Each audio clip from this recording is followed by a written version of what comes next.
आप देख रहे हैं राष्ट्रीय हिंदी न्यूज।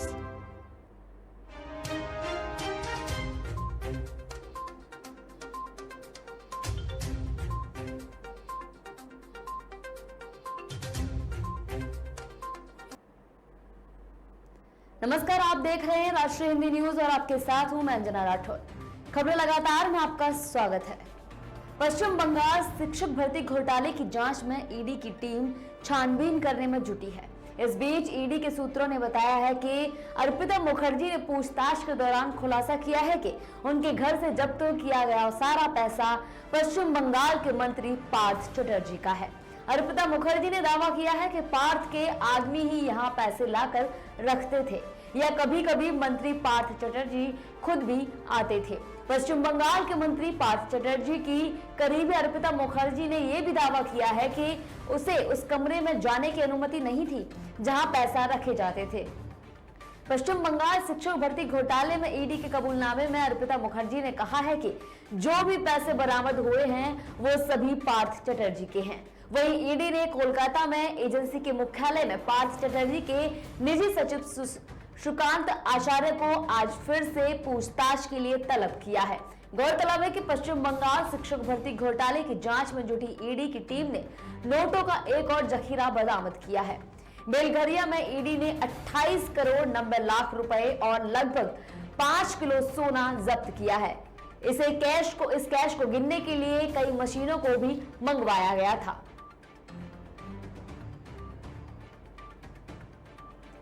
केंद्रीय मंत्री और बीजेपी नेता स्मृति ईरानी ने कांग्रेस पर करारा हमला बोला है और कहा है कि कांग्रेस और उसके नेता अधीर रंजन चौधरी को राष्ट्रपति द्रौपदी मुर्मू पर की गई टिप्पणी पर राष्ट्रपति और देश से माफी मांगनी चाहिए। उन्होंने कहा कि कांग्रेस ने उम्मीदवार के रूप में द्रौपदी मुर्मू को कठपुतली कहा था और अधीर रंजन चौधरी ने राष्ट्रपति को पत्नी के रूप में संबोधित किया है। कांग्रेस के नेता ने ये घृणित काम किया है। उन्होंने कांग्रेस पर हमला करते हुए कहा कि देश और दुनिया जानती है कि कांग्रेस आदिवासी विरोधी है, गरीब विरोधी है और महिला विरोधी है, लेकिन कांग्रेस का इस हद तक गिर जाना कि देश की सर्वोच्च संवैधानिक पद पर आसीन एक आदिवासी महिला को और गरीब परिवार की महिला का इस प्रकार अनादर करना, उनकी गरिमा पर प्रहार करना कतई स्वीकार योग्य नहीं है। उन्होंने आगे कहा कि कांग्रेस ने सोनिया जी की अध्यक्षता में ये संस्कार और मूल्यविहीन एवं संविधान को चोट पहुंचाने वाला काम किया है। अधीर रंजन चौधरी ने ये जानते हुए भी कि ये संबोधन भारत के हर मूल्य, हर संस्कार के खिलाफ है, फिर भी उन्होंने द्रौपदी मुर्मू जी को राष्ट्र की पत्नी के रूप में संबोधित किया। संसद में और सड़क पर कांग्रेस और उनके नेताओं को देश की प्रथम नागरिक राष्ट्रपति द्रौपदी मुर्मू जी और देश से माफी मांगनी चाहिए। बीजेपी का आरोप है कि सदन नेता अधीर रंजन चौधरी ने राष्ट्रपति द्रौपदी मुर्मू को राष्ट्रपत्नी कहकर संबोधित किया है। इसके अलावा चुनाव से पहले कांग्रेस ने एनडीए उम्मीदवार द्रौपदी मुर्मू को कठपुतली कहा था। इस मामले पर आज स्मृति ईरानी ने एक प्रेस कॉन्फ्रेंस कर कांग्रेस को आड़े हाथों लिया और कहा कि इन सभी बयानों पर कांग्रेस को राष्ट्रपति और देश से माफी मांगनी चाहिए। कांग्रेस का इस हद तक गिर जाना कि देश के सर्वोच्च संवैधानिक पद पर आसीन एक आदिवासी महिला, गरीब परिवार की महिला का इस प्रकार से अनादर करना, उनकी गरिमा पर प्रहार करना, कांग्रेस ने सोनिया जी की अध्यक्षता में ये संस्कार विहीन, मूल्य विहीन और संविधान को चोट पहुंचाने वाला काम किया है। संसद में और सड़क पर कांग्रेस पार्टी और उनके नेताओं को राष्ट्र के प्रथम नागरिक, देश की राष्ट्रपति द्रौपदी मुर्मू जी और देश से माफी मांगनी चाहिए। वहीं इस मामले में कांग्रेस नेता अधीर रंजन ने अशोभनीय टिप्पणी के बाद कहा कि मेरी जुबान फिसल गई थी। इस मामले को भाजपा द्वारा हवा में उड़ाया जा रहा है। इसको लेकर बेवजह विवाद खड़ा किया जा रहा है। बीजेपी मसला ढूंढ रही है क्योंकि उनके पास कोई मुद्दा नहीं है। मैंने कल ही मीडिया कर्मियों से कहा था कि मैंने गलती से ये शब्द कह दिया था।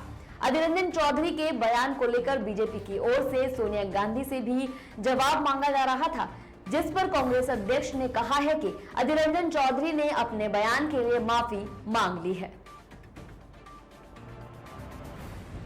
संसद में अपने निलंबन और महंगाई के मुद्दे पर चर्चा की मांग को लेकर करीब 50 घंटे के विरोध प्रदर्शन पर बैठे सांसदों के भोजन आदि की व्यवस्था के लिए विपक्षी पार्टियां विशेष इंतजाम कर रही हैं। इस प्रदर्शन में शामिल सांसदों के लिए दही चावल से लेकर इडली सांभर, चिकन, गाजर का हलवा से लेकर फल तक की व्यवस्था की गई है। अपनी एकजुटता और राजनीतिक ताकत दिखाने के लिए किए जा रहे प्रदर्शन के लिए विपक्षी पार्टियां एकजुट हुई हैं और क्रमवार पार्टियों को धरने पर बैठे लोगों के लिए खाने पीने की समस्या से लेकर अन्य व्यवस्थाओं की जिम्मेदारी दी गई है। दिन की व्यवस्था के लिए रोस्टर को इसके लिए बनाए गए व्हाट्सएप ग्रुप पर साझा किया जा रहा है ताकि सभी को समय से जानकारी दी जा सके। राज्यसभा के 20 निलंबित सांसदों ने बुधवार को संसद परिसर में अपना प्रदर्शन शुरू किया। सूत्रों ने बताया कि विपक्ष ने सभापति की उस पेशकश को अस्वीकार कर दिया है जिसमें निलंबन को वापस लेने के लिए पार्टियों से अपने सदस्यों के व्यवहार को लेकर खेद जताने को कहा गया था। निलंबित सांसदों में शामिल तृणमूल कांग्रेस की डोला सेन ने कहा कि सांसद गांधी प्रतिमा के समक्ष धरना दे रहे हैं और रात को भी वहीं रहेंगे। गौरतलब है कि सोमवार और मंगलवार को निलंबित किए गए सांसदों में तृणमूल कांग्रेस के 7, द्रमुक के 6, तेलंगाना राष्ट्र समिति के 3, भारतीय कम्युनिस्ट पार्टी के 2, माकपा और आम आदमी पार्टी के 1-1 सदस्य शामिल हैं। जानकारी के अनुसार बताया जा रहा है कि पार्टियों ने फैसला किया है कि वे सांसदों के लिए क्षेत्रीय व्यंजन की व्यवस्था करने की कोशिश करेगी।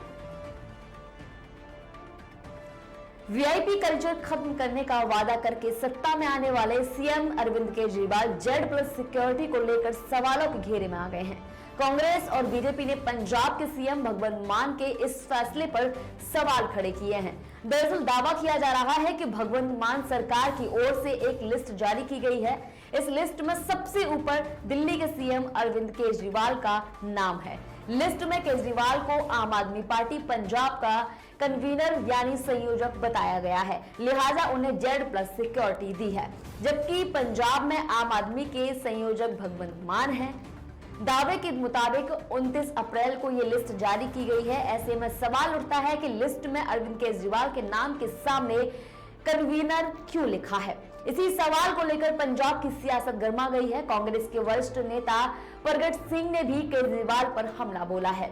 प्रगट सिंह ने उनका कहना है कि अरविंद केजरीवाल को गलत तरीके से पंजाब का कन्वीनर दिखाकर Z+ सिक्योरिटी दी गई है। केजरीवाल के पास पहले ही केंद्र से दिल्ली सीएम के तौर पर Z+ सिक्योरिटी है। एक आम आदमी के पास 2 Z+ सिक्योरिटी हैं।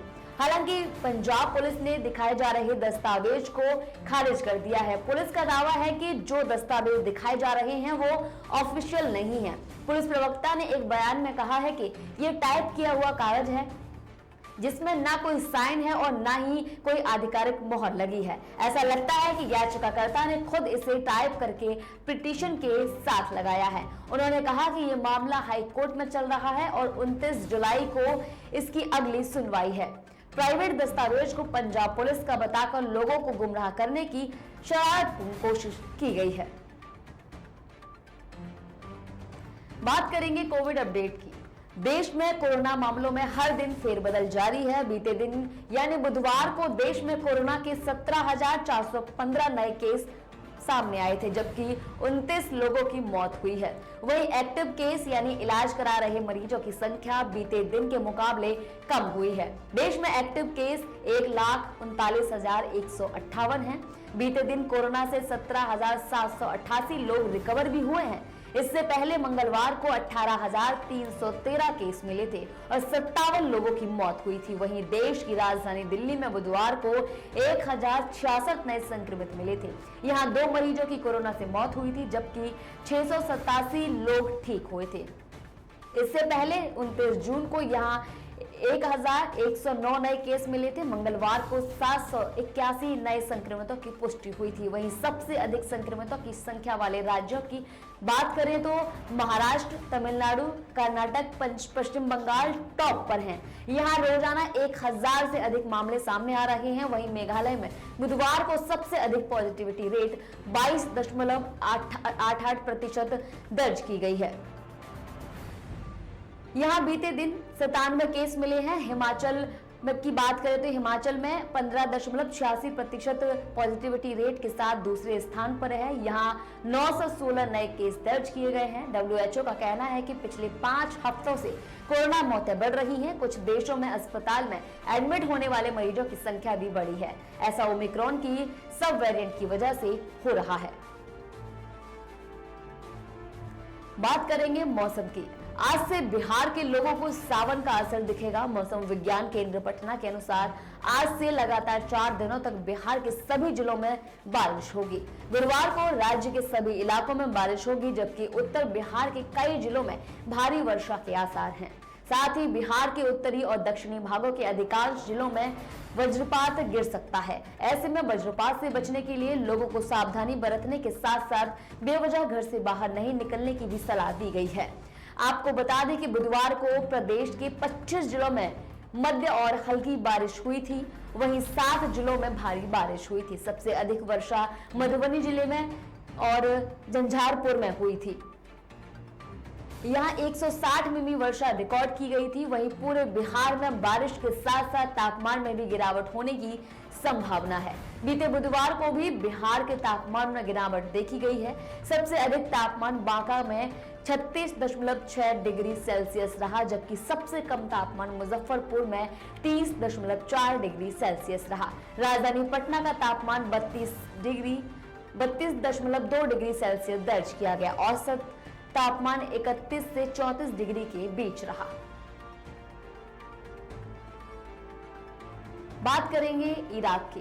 पड़ोसी देश श्रीलंका में राजनीतिक स्थिरता और आर्थिक संकट के चलते वहां की जनता में खासी नाराजगी है। श्रीलंका की आम जनता कुछ दिन पहले सरकार के खिलाफ सड़कों पर उतरी और राष्ट्रपति भवन और पीएम आवास पर कब्जा कर लिया। श्रीलंका जैसे हालात अब इराक में दिखाई दे रहे हैं। इराक में भी जमकर प्रदर्शन हो रहा है। प्रदर्शनकारियों ने बुधवार को बगदाद में संसद भवन पर कब्जा कर लिया। ये प्रदर्शन प्रधानमंत्री पद के उम्मीदवार मोहम्मद शिया अल सुदानी के विरोध में हो रहा है। प्रदर्शनकारियों में से ज्यादातर शिया नेता मुक्तदा अल सदर के समर्थक हैं।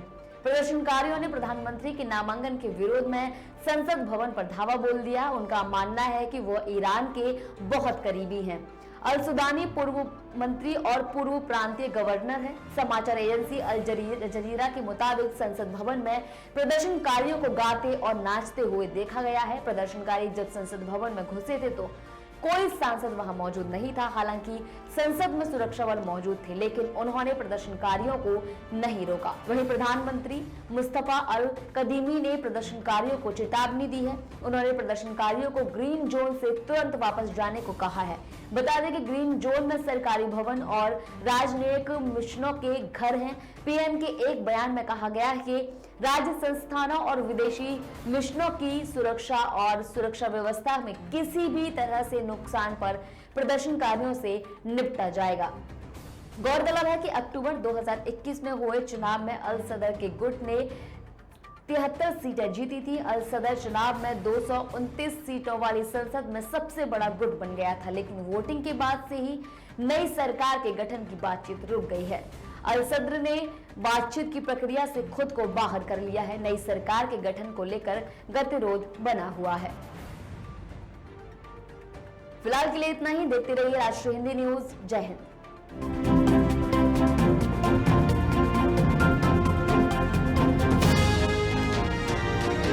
आप देख रहे हैं राष्ट्रीय हिंदी न्यूज।